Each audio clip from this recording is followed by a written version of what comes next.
आज आपण एकादशीचा फराळ करणार आहोत। त्यासाठी आधी आपण बोराची भाजी बनवूया।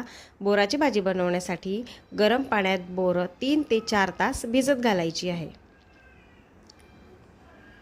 भिजल्यानंतर बोरं स्वच्छ धुवून कुकरमध्ये शिजत ठेवायची आहे। शिजवण्यासाठी कुकरमध्ये पाणी घेऊन त्यात बोरं टाकून थोडंसं मीठ टाकायचं चवीनुसार। कुकरचं झाकण घट्ट बंद करून 5 ते 6 शिट्ट्या होईपर्यंत शिजू द्यायचं।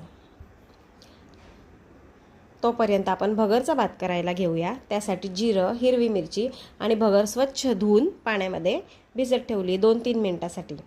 कढईमध्ये तेल गरम झालं की त्यात जिरं, हिरवी मिरची घालायची, छान परतून घ्यायची।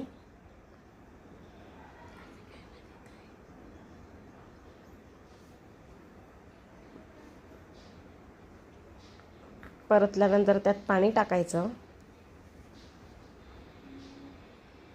गरजेनुसार पाणी घालत राहू आपण। मग त्यात मीठ टाकायचं चवीनुसार। पाण्याला उकळी आली की त्यात स्वच्छ धुतलेली भगर घालून छान हलवून वाफू द्यायची। आता आपण आमटीसाठी साहित्य घेऊया।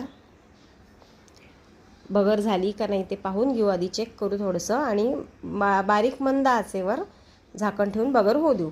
आमटीसाठी आपण शेंगदाणे, त्यात थोडंसं लाल तिखट, जिरं असं घेऊन वाटून घ्यायचं। छान बारीक मिश्रण करायचं त्याचं।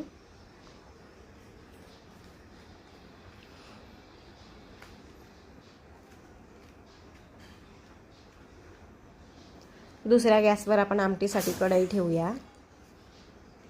त्यात तेल टाकायचं 1-1.5 पडी। जिरं, तेल गरम झालं की जिरं तडतडलं की मग त्यामध्ये वाटलेलं मिश्रण टाकून द्यायचं।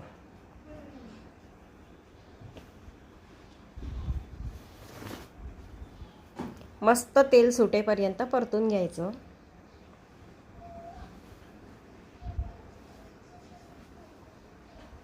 बघा किती छान तेल सुटलंय।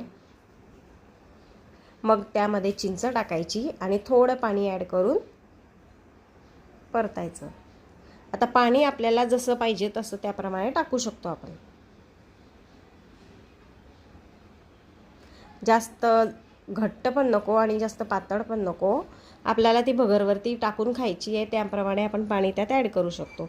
मग त्यात गूळ टाकायचा। आपले बोरं इथे झालेले आहेत। थोडंसं त्याला ठेसून घ्यायचं पावभाजी मॅशरने।